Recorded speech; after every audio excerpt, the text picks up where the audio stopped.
you're living in a perfect world, or so you think so, what does the Word call you? A fool. You need to be honest with yourself. So, with that being said, we now need to discover what heaven looks like. What is heaven about? What does heaven consist of?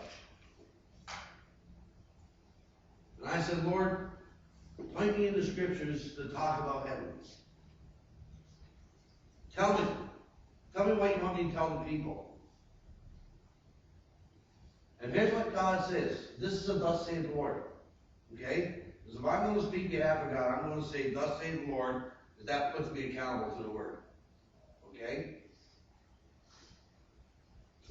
God says, picture a never-ending happiness, a never-ending joy, a never-ending love. Picture no sickness, all health. Picture no dark, no need to sleep, no need to eat. Picture praise and worshiping all the time. Picture praying on your knees in worship, not for need, forever. Picture a mansion built just for you. Ooh. Picture pillars that are 7 city blocks long, the top of the pillars. Picture the sound and scent of angels. Picture water fountains that just come alive. As the water is pouring, the water is actual living water. Richard Sigmund, in his book, put it very well when it comes to the fountains. Where he said you could actually stop and talk to the water. And God would say to the water, speak back. Picture. My dad's always said, his front room was going to have a river full of salmon running underneath his feet. But picture those salmon saying, looking up saying, hey, Bobby! Picture such a joyful place. There's no such thing as sorrow. Picture a place where you're never hungry because you're so full of love and joy. Picture a place that as you walk down the street, just the glory of God's presence is the all-day light. That's what heaven looks like. And that's what is in store for you. This is the hope that Jesus gave us. This is what Jesus said. I am going away to prepare your mansion. I'm coming back for my bride.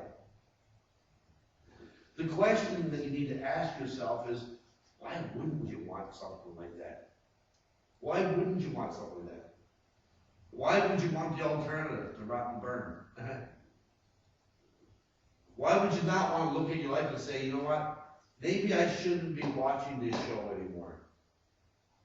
Or maybe I shouldn't buy my kids these gifts anymore.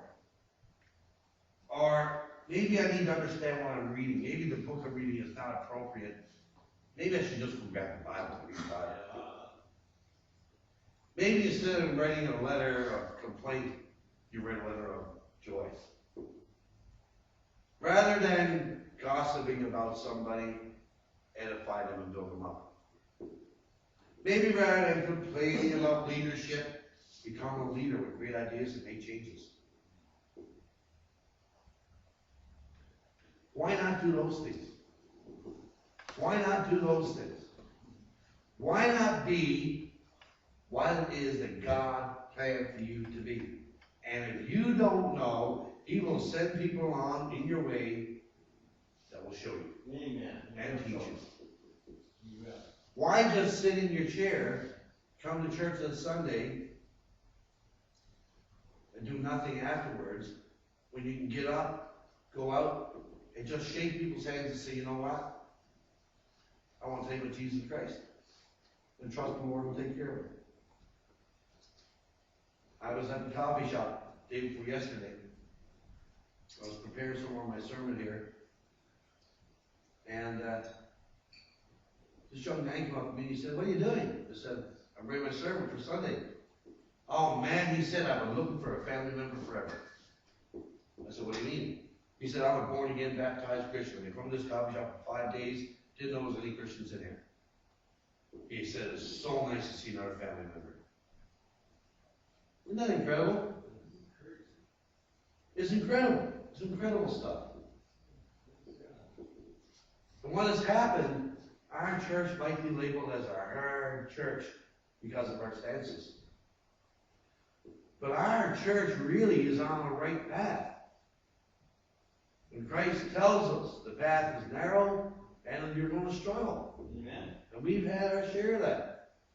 But now it's become like an expectation. It's going to happen. Because we know we're on the right path. And you know, to make those changes in your lives, it's not going to be easy.